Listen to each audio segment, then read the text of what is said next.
السلام علیکم ورحمت الله وبرکاتہ. محترمو دوستانو، شک نشته چې د مور او د پلار حق بیخي ډیر زیات دی.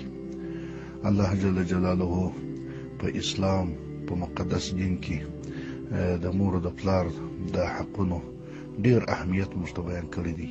په قرآن کریم کې ډیر زیات آیتونه د مور او د پلار د حقونو په متعلق باندې نازل کړي دي. زه دلته غواړم چې نن ستاسې توجه یو بل ډیر مهم مضمون ته راواړوم. هغه دا چې زموږ ستاسو په وطنونو کې چې دا موږ یې وینو، ډیر داسې مندې او پلرونه شته چې د دغه حقوقو څخه ډیره ناوړه استفاده کوي. یعنې ډیر مندې او پلرونه داسې شته چې هغه د خپل ځان د حقوقو په متعلق باندې حساب غواړي، یعنی د اولاد څخه دا تقاضا او غوښتنه کوي چې زموږ حقونه پر ځای کړي، تاسې د مور او پلار حق پر ځای کړي. لیکن بعضې میندې او پلرونه داسې شته چې خپل د اولاد حقونه بیا نه پیژني، بیا خپل اولاد ته هغه د اولاد حقونه نه ورکوي. زه خو داسې وایم داسې مور او پلار ډېر شته زموږ ستاسو په وطنونو کې چې د خپل اولادونو ته، د خپلو زامنو ته یا د خپلو لوڼو ته د انسانانو په سترګه نه ګوري. حتی د یو هغه انسان چې حق لري، یو آزاد انسان چې حق لري، یو حر انسان چې حق لري، هغه حقوق هم د خپلو اولادونو ته نه ورکړي. ډېر داسې مندې او پلرونه شته چې خپل د اولادونو په حق کې ډیر زیات جفاکاره وي، ډیرې جفاوې کوي د خپل اولادونو سره.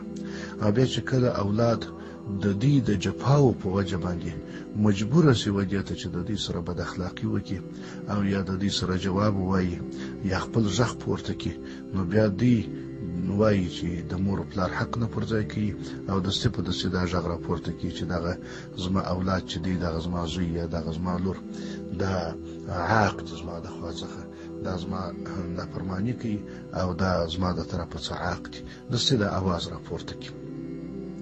زه به د دې شانو یو څو نمونې ووایم، نو به د ملګرو ښه سر په خلاص شي. زموږ تاسو په وطنو کې چې مندې او پلرونه، بعضې مندې او پلرونه، ټوله نه درښیم، البته بعضې مندې او پلرونه چې خپل د لوڼو سره څونه بېباکي کوي او څونه اندازه د دې په حقونو باندې تیری کوي او څونه اندازه دې په تکلیفوي. د هغو نمونې به هم درته ووایم چې د زامنو سره څونه بېباکي کوي او څونه اندازه د هغو پر حقونو باندې تجاوز کوي، نو هغو څو نمونې به هم ووایم. د لوڼو په طرف کې به مثلا دا موږ وایو چې داسې پلرونه شته چې خپلې قتلونه کړي او یا یې مدعاوې کړي، خپل اولاد خپله لور بیا په صلح کې ورکوي. دا څومره تجاوز دی چې انسان یې د بل انسان پر حق باندې کوي، چې مور او پلار یې د خپل اولاد پر حق باندې کوي. دا څومره تجاوز دی چې دی په صلح کې خپله لور ورکوي.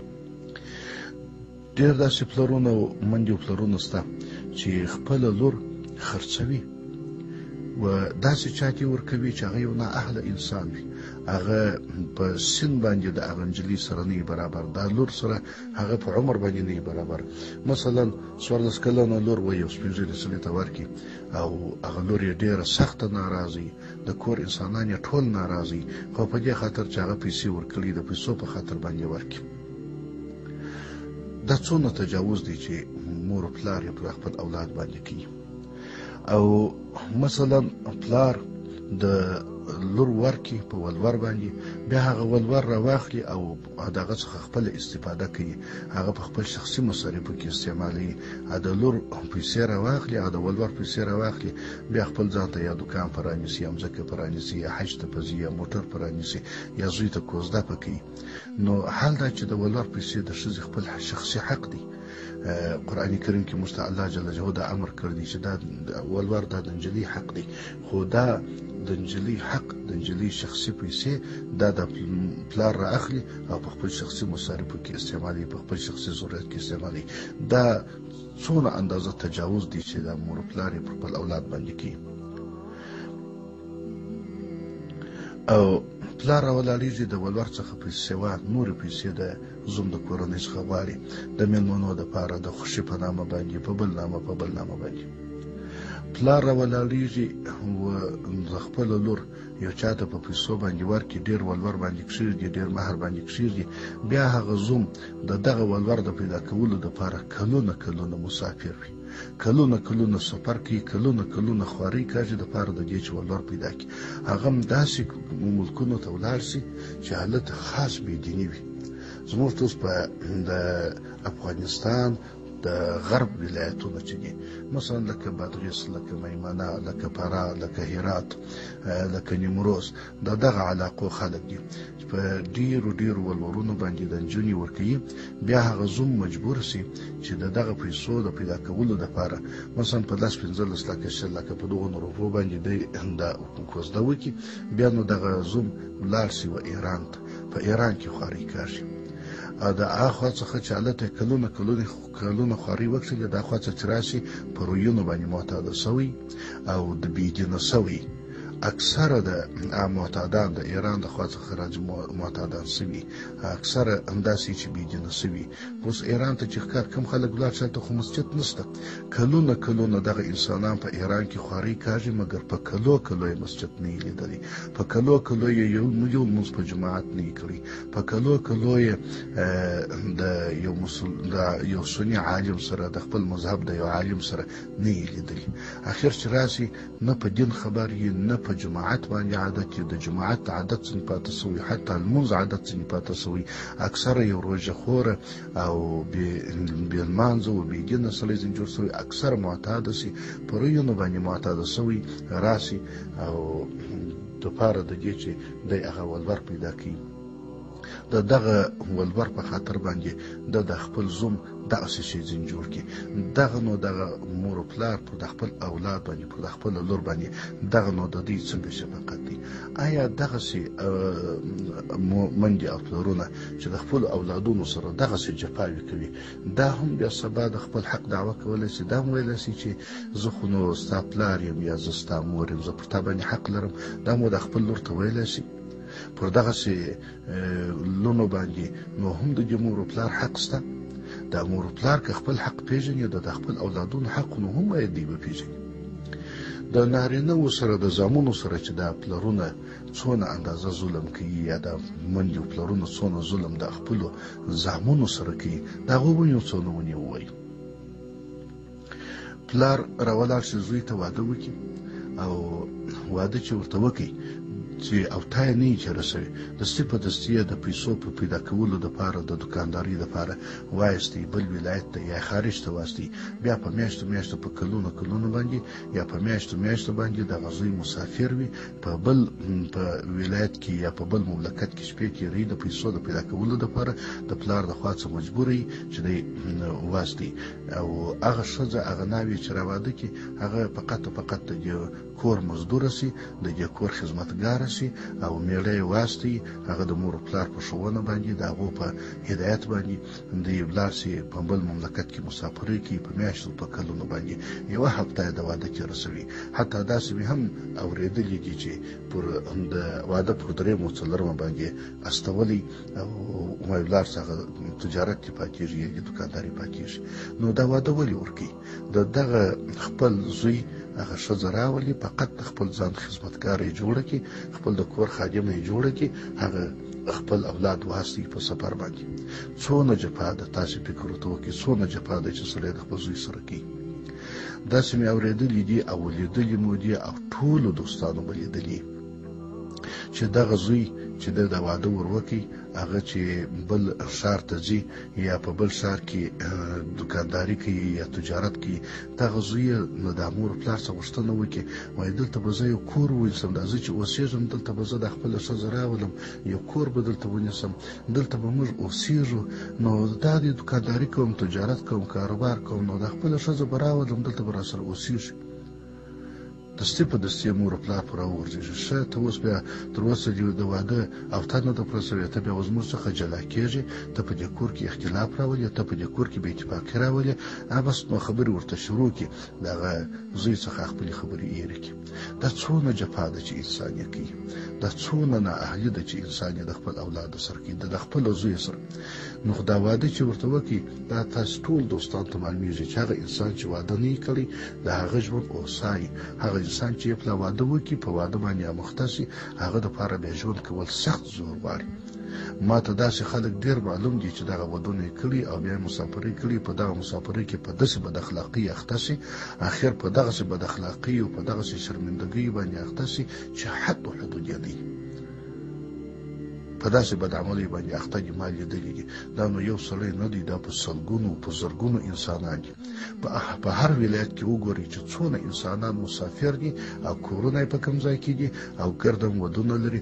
دا هر یو کولی شي چې د خپله ښځه راولي، خو یو د کور کرایه به غواړي، بل خو هېڅ مشکل نه لري، مګر هلته یې مور و پلار نه پرېږدي. په دې خاطر باندې وایي بیا په دې کور کې اختلاف راځي، دی نو بیا ولې ځان راڅه جلا کوي.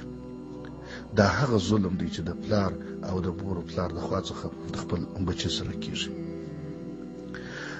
کله کله بیا بعضې تقواداره خلک وي، بعضې بیا نو کې د بزرګۍ دعوه کوي، هغه بیا داسې پلرونه وي زوی ته واده وکړي، پس د هغه څه بیا زوی ته وایي وایي اوس نو لاړ شه خپل په سبقه پسې. هغه بیا په سبقه پسې واستوي، هم میاشتې و کلونه تېروي په نور ولایتو کې په نور مدرسو کې.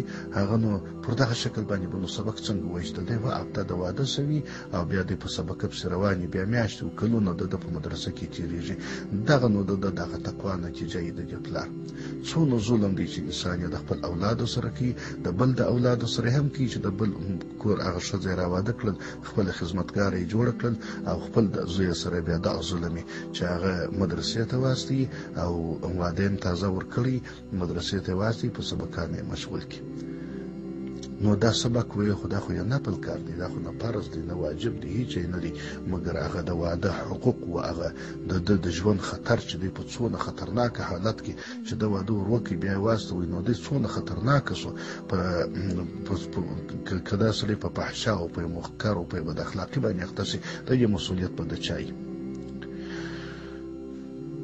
پلار ولاړ شي دا زوی ته واده وکړي، بیا دغونه اندازه دا زوی د خپل ښځې اختیار نه لري چې د پلار کره ولاړه شي. یعنې دا زوی نشي کولی چې د خپل ښځې ته و د پلار د کور د تلو اجازه ورکړي، بلکې دغه د پلار کور ته چې د ښځې ځي د دغه اجازه به هم د دغه خپل پلار څخه دی اخلي. یعنې دغه میړی چې و د خپلې ښځې ته اجازه ورکوي د پلار د کور د تللو، هغه اجازه هم دغه میړه نشي ورکولی، هغه هم دغه مور پلار غصب کړي. حال دا چې شریعت مقدس میړه د خپلې ښځې دپاره جوړ کړی دی، یعنې میړه ته یې دا حقوق ورکړي دي. خو زموږ میندې او پلرونه په ورونو په وطنونو کې داسې شته چې هغو دغه حق د مړونو څخه یا د زامنو څخه اخیستی دي. زوی هېڅکله نشي کولی چې په دی اجازه ورکړي، او نه زوی کولی شي چې په خپل سر باندې دغه خپل قریبانو یا د خپل خسرخیلو یا د خپلو دوستانو کره ولاړ شي. دا څونه ظلم دی چې پلرونه او زامن یې د خپل اولادونو سره کوي. پلار په خپل په مجلس کې خپلو زامنو ته سپکې سپورې ښکنځل کوي، سپکې او نالایقې ورته وایي، توهینوي یې، سپکې خبرې ورته کوي، بې عقل یې بولي، جاهل یې بولي په عام مجلس کې. او د زوی بیا انډیوالان راغلي، ملګري به راغلي، په ژېره سړی به یې واده به ورکړي، انډیوالانو ملګري به ورته ناست وي، دغه پلار به راولاړېږي، د خپل زوی به ته به خوشکه کوي، ښکنځل به ورته کوي، سپکې سپورې خبرې به ورته کوي. څونه توهین دی چې کوي د خپل اولاد، په دې خاطر چې وایي موږ زموږ مور پلار یو حق لرو. د مور پلار د خپل د حق څخه څونه غلطه استفاده کوي. داسې پلرونه ما لیدلی دي، ما داسې خلک لیدلی دي، پلار مې هم لیدلی دي، زامن مې هم لیدلی دي، زوی ته یې واده ورکړی دی، بیا یې د زوی مدرسې ته استولی دي او بندیز یې پر لګولی دي. مدرسه یې هم د کوره څخه 10 دقیقې په د پښو لار دغونه فاصله ده، مګر پر دغه زوی بندیز لګول دی چې په میاشت کې به یو پلک کور ته راځي. دستي په دستي پر زوی باندې بندیز لګول دی چې کور ته به نه راځي، بیا سبق ترڅه پاتېږي. دا مو تقواداره خلک داسې خلک جوړ شوي دي. نو څه دپاره زوی ته واده ورکوي؟ دپاره د دغه چې خپل د کور مزدوره راولي. پلار د زوی و خوښې ته نه ګوري، کوزده ورکوي. بله دا فکر نه ورته کوي چې زما د زوی خوښ دی دا ځای کې نه دی خوښ. حتی زوی یې په ژړاو باندې وایي زه په دغه ځای کې کوزده نه کوم، ما دا ځای نه دی خوښ، مګر پلار ورته وایي که ته زما په خوله نه کوې، ته زما په مقابل درېږې، ته زما د خوا څه حق یې. د ده به خوښې ته نه ګوري، د ده بغیر له خوښ څه واده ته کوزده ورکوي. او هغه خپل شخصي منفعتونه، پلار هلته خپل شخصي منفعتونه، خپل شخصي ګټې په نظر کې نیولي. پلار راولاړېږي خپل لمسی په کوچنیوالي کې هغه ته کوزده ورکړي یا خپل لمسی د دغه زوی چې کوم اولادونه پیدا شي په دغه کوچنیوالي کې پلار یې په خبر نه وي، مور یې په ناراضه وي، پلار یې په خبر نه وي، په دغه کوچنیوالي کې یو د بل ته په نکاح سره وکړي وایي د فلانکي زوی پیدا شو، د فلانکي لور پیدا شو، بس دا مې یو بل ته سر ورکړی. نه د هغه مور پلار په خوشحالي نه د هغه مور پلار په خوشحالي که څه ووایي نو پلار وایي تاسو زما په مقابل درېږئ، ما ناراضه کوئ، زما د خوا څه عاق یاست. پلار زوی چې راولاړ شي پلار ته ښه مشوره ورکړي، پلار ورته وایي ته اوس ما ته عقل راښیي، حال دا چې زوی بیا عالم وي، ملا وي، په خبره باندې په خبر وي، خو پلار به دغسې ورته وایي ته اوس ما ته عقل راښیي. پلار ورته وایي ما چې د کوم پیر سره بیعت کړ دي ته به هم راځې د دغه پیر سره به بیعت کوې، بل ځای به نه ځې. زوی ته بیا بل سړی معلوم وي، هغه ته یو واقعي شی خو معلوم وي، یو واقعي سړی ور معلوم وي، مګر پلار دی ودغه ته مجبوره کړي چې ته به راځې دلته به بیعت کوې. مطلب هغه کومه ازادي چې شریعت مقدس و انسانانو ته ورکړې ده هغه ازادي ټوله د زموږ مور پلار بعضې مندو پلرونو د دغه خپل اولادونو څخه غصب کړې ده، هم یې د نجونو څخه غصب کړې ده، هم یې د زامنو څخه غصب کړې ده. دغه ناوې چې راولي دغه ناوې دغه یو انجلۍ په دغه ټوله کور خدمت باندې کوي، په دغه کور کې چې مثلا 100 کسه یا 10 کسه کورنۍ وي د دغه ټولې کورنۍ خدمت کوي، د دې ټوله کورنۍ صفایي کوي، د دې ټوله کورنۍ اشپزي کوي. داسې کورونه شته چې یوه ښځه 100 ډوډۍ د ورځې پخوي، 80 ډوډۍ د ورځې پخوي، په عین حال کې د کور صفایي هم کوي، اولادونه یې هم دغه اړوي، په عین حال کې د دغه ښځه کوچنی هم په بدن کې ولري، خپل هم ناجوړ وي، مریض وي، په دا مریض بدن باندې مجبور یي چې د 100 کسانو یا 80 کسانو یا 80 ډوډۍ یا 100 ډوډۍ دونه پخوي کې د ګرده کور اشپزي مو کوي، د ګرده کور کالي مو ورپرېولي، د ټول انسانانو هر قسم خدمت وکړي. په عین حال کې بیا د خواښې او د خسر خشکې و جنجالونه هم هغه پر غاړه باندې وړي. دا څونه اندازه ظلم دی او څونه اندازه تجاوز دی چې د مور پلار د خوا څخه کېږي پر اولادو باندې. مږور د خواښې څه څونه په عذاب وي. مږور چې واده سوله د خپل میړه څخه اجازه نه غواړي چې دا د پلار کره ځي، بلکې د خواښې څخه اجازه غواړي. که خواښې څخه اجازه ونه غواړي د میړه په اجازه ولاړ شي خواښې ناراضه کېږي، بره وایي دا اوس موږ په کور کې منافقت راوستی. مږور چې یو ګړی په خونه کې آرام کوي یا خپل د خاوند سره په خونه کې دستي په دستي د خواښې د خوا څخه چې راووځي غږ ورکوي، ګرد ورځ د میړه سره ننوتلې ته چیش کوې خو راسه د کور خدمت وکړه، دا خبرې ورته کېږي. نو دغه زوی د اولادونه یې پیدا شي د خپل اولادونه به ډاکټر ته نشي بیولی چې د مور پلار څخه اجازه نه یې اخیستې. که چیرې د مور او پلار په اجازه د خپل اولاد و ډاکټر ته بوتي یا د خپل ښځه و ډاکټر ته بوتله، مور او پلار سترګې پر هغه ټکي وایي ته اوس زموږ مخالفت کوې، ته زموږ د خوا څخه عاق یې. هغه د پلار د کور پیغورونه چې ورکوي، اشکنځل چې ورته کوي، هغه شراوې چې ورته کوي، کله کله داسې هم پیښیږي او دا موږ ډېر لیدلي دي چې د دغه ناوې چې یو نجلۍ پیدا شي یا 2 اولادونه پیدا شي، اولادونه یو یا 2 نجونې پیدا شي، بیا دغه خواښې و د دې کور انسانان خوشکې ورته کوي، وایي ته ولې نجونې پیدا کوې، ته که مسله یې، ته داسې یې، ته داسې خبرې رقم ورته کوي. نو دغسې مندې او پلرونه چې د انسانانو ازادي یې سلب کړې ده، دغه مندې او پلرونه دا باید په دغه باندې پوه شي چې که مور او پلار حق لري نو انسان هم حق لري، اولاد هم حق لري. اقلا د خپل اولاد سره د خپل زوی او د خپل لور سره دغسې وضعیت خو ورسره وکړي لکه د بیګانه سره چې کوي. د انسان په سترګې ورته وګوري، د یو حر انسان په سترګو خو دې ورته وګوري. نو دا نن زمانه کې چې په دا کورونو کې مشکلات پیښیږي، تکلیفونه پیښیږي، دا اولادونه چې د پلار او د مور په مقابل راولاړېږي، دا په اکثره ځایو کې په اکثره واقعاتو کې مجبوره کېږي. دا دغسې مجبوره سي د خپل مور او پلار د لاسه څخه دغسې وضعیت سره مخامخ سي، د دغسې حالت سره مخامخ سي چې وچ کلک و سپین سترګۍ ته مجبوره سي، وچ کلک و د عقیدو ته مجبوره سي، وچ کلک و دې ته مجبور سي انسان خو درې وخته پورې تحمل کولی شي، تر هر وخته خو نو نشي کولی. د مور پلار خو دې یو څه دغه ته فکر وکړي. په یوه کور کې به شپږ اووه ورونه وي او دغه شپږ اووه ورونه به هر یوه ورور ته به یوه کوچنۍ خونه رسېدلي. په هغه کوچنۍ خونه کې به د دوه نفرو ځای وي. د دوی سره به د هر ورور سره به دوه او درې خپل اولادونه ورسره وي. په د کور سامانونه یې هم وي. په یوه داسې کوچنۍ خونه کې ګزاره کوي، په داسې ځای کې ژوند زندګي کوي چې په هغه کې بالا د ساه د کښلو ځای نه وي. مګر هر یو زړه یې غواړي چې د دا کور څخه جلا شي او ځان ته یو جلا پراخه سرای یو جلا ځای پیدا کړي چې نو کې د استراحت ژوند وکړي.